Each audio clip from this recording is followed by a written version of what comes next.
I'm here on the steps of the State Library in Melbourne CBD, where today a rally was held to oppose the Australian government's treatment of refugees. The Brigadine Asylum Seeker Project organised the rally, which heard speeches from Sarah Hanson-Young, a Greens senator, as well as advocates and former refugees themselves. Is creating conditions for refugees that are worse than the conditions from which many of them flee. We know that more than 300 children threaten self-harm in a 15-month period in Australian immigration. Their message is clear. Close the detention centres in Manus Island and Nauru, dismantle the Border Force Act, and change the policies surrounding boat turnbacks and mandatory detention. I think everyone's reaching for hope, understandably.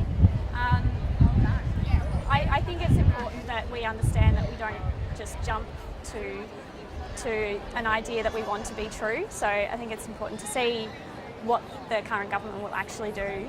And well, we have seen their stance is pretty much the same as the previous Liberal under Abbott.